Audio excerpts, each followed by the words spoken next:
So I know you've also had a bit of a mental health journey to get you to where you are today. So if you're comfortable sharing, can you just explain a little bit about what that looked like and how it led you into this space?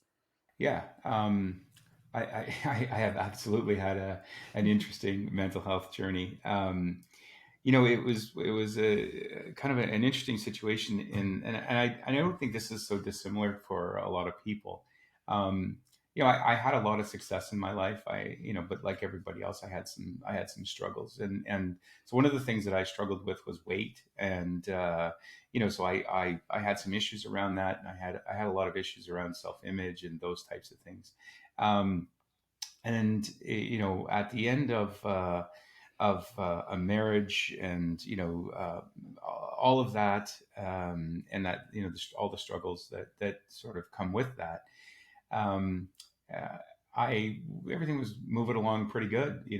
Things were sort of happening. It was good. I had my own business. But then I kind of burnt out, and decided that I didn't want this business anymore. I didn't want to do the things that I was doing because I found myself to be pretty unhappy. And then I found a new partner.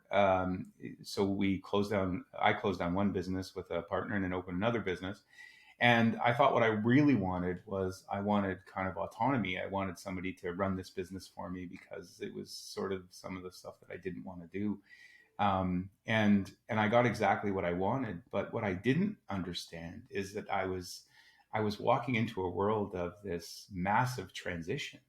And so what I found was I no longer had a place. I had been sort of the center of a particular universe for a long time, with successful mortgage agents and a lot of people who relied on me. And suddenly, because this new partner was so dynamic and did such a great job, she took the company to places where I couldn't even imagine. But I sort of felt like I didn't have a place anymore, and I didn't feel like I was really passionate about allowing the business to go in a different direction, because I think the industry had to go in a different direction.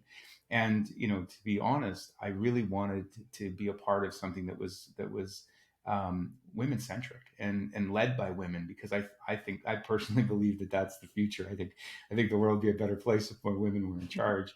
And because of that, I got really unclear about what my role was and where I belonged in that business, because I sort of thought, the last thing that a woman centric business needs is some crotchety old guy who's been around for 30 years to tell him what to do and stuff. And so I took a real huge step back, but then I found that I didn't have a purpose. And when I sort of lost the purpose, I started to question a lot of things about myself, and about sort of where I belonged and what I was doing, and those types of questions. And really, it led to then COVID happened.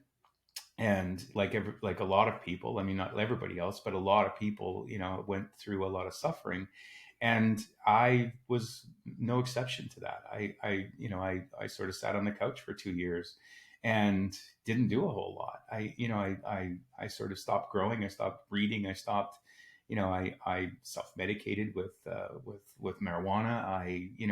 And then if I was going to do something, well, it would have to be my job. So it was, it just and what I realized was that that I wasn't really showing up in a way for my business partner, and for my family, for my kids, the people who were watching me sort of self-destruct.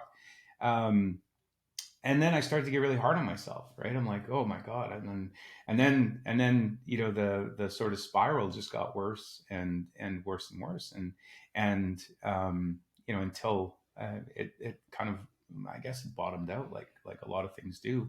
And I sort of had to start asking myself better questions. And some of those questions that seem obvious to people, it wasn't so obvious for me while I was going through it, right? I was sort of living through this kind of nightmare of and then for somebody who had been as successful as I was in a number of different businesses and had really positively impacted a lot of people, that sort of the gap between what I should have been in my mind. You know, I use the term should have been, and what I was so great that I thought, oh my God, I'm never going to get back.